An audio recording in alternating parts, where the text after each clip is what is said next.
سائیں اپنے ہدایت علی طارق نجفی لالو رانگ سے آتے تھے. شکارپور میں بہت منڈل بنتا تھا ہمارے گھر پہ, ہماری اتاق پہ بڑی بڑی محفلیں ہوتی تھی, 3-3 4-4 دن. تو ہمیں بچپنے سے وہ احساس ہوا کہ یہ کیفیت جو ہے وہ آدمی میں ایک جذبہ پیدا کرتی ہے, تو کیوں نہ ہم مطلب ایک تو شوق تھا. پھر جب یہ صورتحال ہوئی کہ جب یہ شیخ ایاز جدید شاعری کرنے لگے, یا ہمارے جو بعد میں ہمارے محمد ابراہیم جویو صاحب آئے, تو انہوں نے پھر یہ کہا کہ آپ کی آواز بھی اچھی ہے, آپ موسیقی بھی جانتے ہو, تو جدید شاعری جو قومی شاعری ہے آپ اس کو بھی گاؤ. تو وہ میں نے سوئچ اوور کر لیا اس طرف تصوف کے حوالے سے, جو میں تصوف کے حوالے سے سوئچ اوور کرنے کا مقصد یہ بھی تھا. تصوف میں گانے والے, کلام گانے والے اب اس وقت بھی اس وقت بھی بہت بڑا نام تھا. وہ منظور علی خان تھے, ڈھول فقیر تھے, اپنے یہ محمد جمن تھے, محمد ابراہیم تھے, بہت بڑے گانے والے تھے جو تصوف گاتے تھے. تو میں نے کہا کہ ٹھیک ہے, جب میں سوئچ اوور کر رہا ہوں تو بات تو ایک ہی ہے, وہی انقلابی بات ہے جس میں تصوف میں بھی وہی انقلابی بات ہے, شعور پیدا کرنے کی بات ہے. اس طرح سے اس میں بھی شعور پیدا کرنے کی بات ہے جدید شاعری میں. تو اس وجہ سے میں نے اس کو سوئچ اوور کیا اور اچھی طرح سے اس کو بہت نبھایا میں نے. وہ جیکباد سے ہی لے کے, میرا استاد تھا استاد ارباب خان, وہ اپنے استاد ارباب خان کھوسو, اس سے میں نے 9 سال موسیقی کی تعلیم حاصل کی. ارباب کھوسو. تو اس وقت جو ہم نے اپنے محمد ابراہیم جویو کے موجودگی میں جو ہم نے گائے تھے, وہ شیخ ایاز کا اپنا یہ تڑ تڑتے طوفان علو میں ناؤ ہلیا گیت کھڑی, یا وہ سندھ تے سجی دھرتی توتے پانجو سیس نوایا مٹی ماتھے لایا.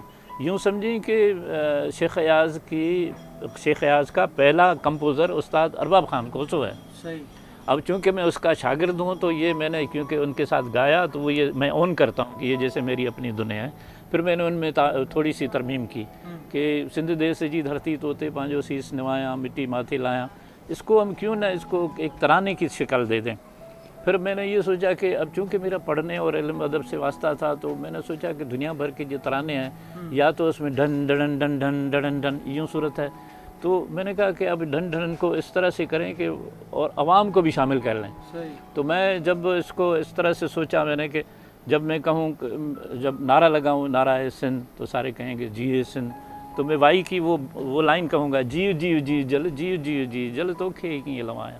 مینس وہ جو نعرے کا جواب آیا اس کو میں نے جی بسم اللہ کہا. پھر میں نے ایک نعرہ لگایا تو انہوں نے نعرے کا جواب دیا, نعرہ سندھ, تو جواب دیا جی سندھ. تو میں نے کہا کال ملیر مہک اتھی جا نگر نگر پھیلایا. مینس جو آپ نے جواب دیا وہ میں ملیر کی طرح سے آج بھی پھیلانا چاہ رہا ہوں. تو اس کا ایک ایسا تاثر ہوا کہ مجھے یاد ہے کہ پاکستان ٹیلی ویژن میں آنے کے بعد بھی یہ جب میں گاتا تھا تو سارا کا سارا حال جواب دیتا تھا. کیر جیے کرتا تھا تو ہزاروں بندے جو تھے نا وہ صدا جیے کہتے تھے, کیر جیے تو سندھ جیے, کیر جیے امر جیے جی جل جیے سندھ جیے, وہ آواز ہی ہوتی تھی آواز. تو اس وقت یہ میرا اپنا یہ تھا سندھ دیسی یہ دھرتی, وہ ترانے کی طرح سے ہے. اب مسئلہ یہ ہوا کہ سائیں جی ایم سعید صاحب ناراض ہو گئے جی ایس سے, شیخ ایاز سے.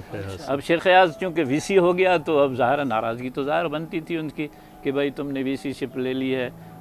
بہرحال وہ ایک وقت تھا, اس وقت انہوں نے یہ جو ترانہ تھا جو میں گاتا تھا, ہر جگہ گاتا تھا اس وقت, اور یہ اسٹینڈنگ اوویشن نہیں ہوتا تھا کہ سارے کھڑے ہو جائیں, مگر اس کو اس طرح سے ایک ماب جو تھا نا وہ ایک یوں کر کے گاتا تھا نعرہ سندھ, تو آواز جاتی تھی, لگتا تھا کہ کنجر سے کاروں جر تک آواز جا رہی ہے.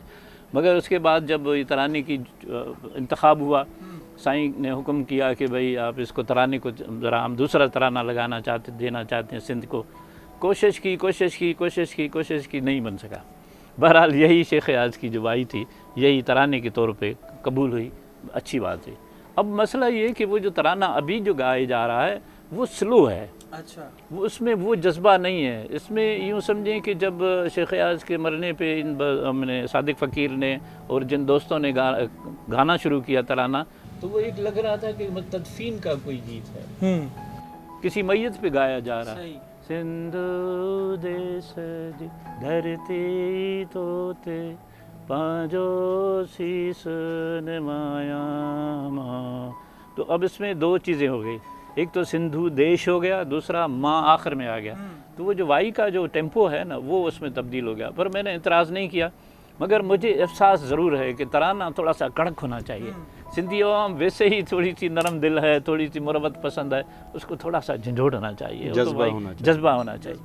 یہ تھا اس کا. اور میرا موسیقی کے میں آنے کا جو فائدہ ہوا، یہی فائدہ ہوا، مجھے بہت فائدہ ہوا کہ میں یوں سمجھیں کہ اپنے نوجوانوں کا پسندیدہ گانے والا ہو گیا، قومی راگی ہو گیا. اور مجھے بہت خوشی ہے کہ میں سندھ کا اپنی تعریف کر رہا ہوں، سندھ کا وہ گانے والا ہوں، وہ کمپوزر ہوں جس کو سندھ کے بہت بڑے لوگوں نے اپنی کتابوں میں شامل کیا. اب بہت خوشی ہوئی بیدل صاحب کہ آپ نے جو ہے وہ کھلی باتیں ہمارے ساتھ شیئر کی، اور یہ بھی کہا کہ یہ جو ترانہ تھا اس کو دھن دینے والے بھی آپ تھے. اس سے پہلے کہ ہم جو اگلے ہمارے سوال ہیں ان کی طرف ہم چلیں، ہم چاہیں گے کہ ہمارے ناظرین کو آپ اپنی آواز میں جو ہے وہ وہی کڑکدار آواز جو بیدل مسرور کی ہے اس میں آپ کا کوئی بھی پسندیدہ جو ہے وہ کلام ہمیں ہمارے ناظرین کو سنا دیں. یار یہ ایک مسئلہ ہے کہ دیکھو کبھی کبھار جب بھی میں جاتا ہوں، اب تو میں کسی شادی میں بھی نہیں جاتا، جب بھی جاتا ہوں جہاں بھی جاتا ہوں کہتے ہیں بیدل مسرور آیا ہے تو یہ ماں ڈوہیاں ضرور گائے گا. اب میں کیا کروں، ماں ڈوہیاں کیسے گاؤں؟ اب ڈاکٹر نے مجھے منع کیا کہ گانا بھی مت گاؤ. تو آپ کی فرمائش پوری کرتا ہوں، دوستوں کی جو خواہشیں ہیں.